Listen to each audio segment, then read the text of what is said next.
नमस्कार. आज आपण कवितेंच्या भावविश्वात न जाता आज आपण देशाच्या भावविश्वात जाऊया. ऐकायला थोडं वेगळं वाटेल कदाचित. आपल्या देशाची परंपरा आपल्याला माहितीच आहे. हजारो वर्षांची उज्ज्वल परंपरा आपल्या देशाला आहे. सुसंस्कृत पूर्वीपासून अतिशय सुसंस्कृतपणाचा वारसा आपल्याला मिळालेला आहे. विश्वबंधुत्वाची कल्पना सांगणारा फक्त आपला देशच आहे. स्त्री आणि पुरुषांची समानताही मानणारा आपला देश आहे, अगदी फार पूर्वीपासून. तर आणि म्हणूनच असं वाटतं की खरंच विश्वगुरू व्हायला आपला देश अगदी योग्य आहे. आता स्त्री पुरुषांची समानता म्हटलं की आपण अनेक उदाहरणं बघतोच की संसार रथाची दोन चाकं म्हणजे स्त्री आणि पुरुष, किंवा शिव आणि शक्ती म्हणजे जग निर्माण करणाऱ्या दोन शक्ती म्हणजे स्त्री आणि पुरुष. आणि हल्लीच्या ह्याच्यात तर आपण म्हणतो की एकट्या विठुरायाला तर संसार सांभाळणं शक्य नाही, त्याला रुक्मिणीची साथ हवीच. तर अशा ह्या देशात आपल्या की जिथे बायकांचा स्त्रियांचा आदर ठेवला जातो, त्यांच्या शक्तीची आणि ताकदीची, शरीर आणि मनाच्या दोन्ही शक्तींची ताकदीची देशाला आपल्या अगदी पूर्ण जाणीव आहे.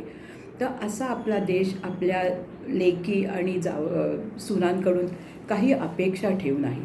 ह्या देशाच्या काय अपेक्षा आहेत आपण त्याच्याच भावविश्वात जाऊन आपण बघूया. तो स्त्रीशक्तीला आपल्या आवाहन करतो आहे. त्याच्यात असलेल्या स्त्रीशक्तीला तो आवाहन करतो आहे. तो काय म्हणतोय ते आपण ऐकूया.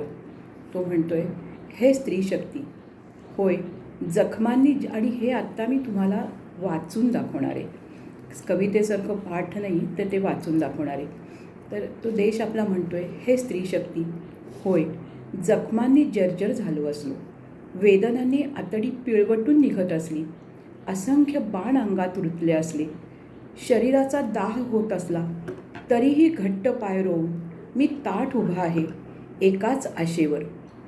रक्तपिपासूंच्या युद्ध लालसेने, गुन्हेगार आणि भ्रष्ट नेत्यांच्या सत्ता लालसेने, शिवरायांचे नाव घेत त्यांचे विचार पायदळी तुडवणाऱ्यांमुळे, संत सज्जन देशभक्त यांच्यातही जातीचे राजकारण करण्या इतके विचार आणि बुद्धीचे दारिद्र्य निर्माण करणाऱ्यांमुळे, बौद्धिक शारीरिक नैसर्गिक सर्व साधनांची विपुलता असतानाही देशाला गरिबीत खिचपत पडायला लावणाऱ्यांमुळे मी शरीराची वेदना कमी वाटावी इतका मनाने व्यथित झालो आहे, आणि तरीही घट्ट पाय रोवून मी ताठ उभा आहे.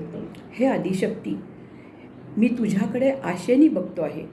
देवांनाही बळ देणाऱ्या हे स्त्रीशक्ती, स्वतःमधली आंतरिक शक्ती तू ओळख. तू अबला नसून सबला आहेस हे ओळख. सृजनशील पुढची पिढी निर्माण करण्याचं तुझं सामर्थ्य तू ओळख. तू ओळख. देशाचा उद्धार करू शकणाऱ्या तुझ्यातल्या निद्रिस्त शक्तीला तू जागव. तू जिजाऊ आहेस, तू कौशल्य आहेस हे तू विसरू नकोस. मी तुला आवाहन करतो आहे. हवं तर हे आव्हान समज. तुकोबा ज्ञानेश्वरांची परंपरा सांगणारे, स्वराज्य आणि सुराज्य देणाऱ्या शिवरायांसारखे, मेणाहून मऊ असणाऱ्या आणि प्रसंगी वज्रासारखं कठोर होऊ शकणाऱ्या विष्णुदासांसारखे रामकृष्णांची परंपरा राखतील असे वारस देशाला हवे आहेत.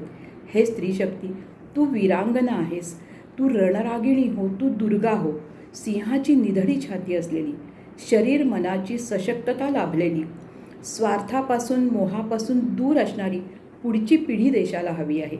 ती निर्माण करण्याची तुझी कुवत तू ओळख. होय, मी तुमचा भारत देश बोलतोय. अशा पिढीच्या वाटेकडे डोळे लावून, शरीर मनावरचे घाव आणि जखमा सोसत, घट्ट पाय रोवून मी ताठ उभा आहे. अशा पिढीच्या वाटेकडे मी डोळे लावून बसलो आहे. हे स्त्रीशक्ती, तू स्वतःची ताकद ओळख. धन्यवाद. नमस्कार.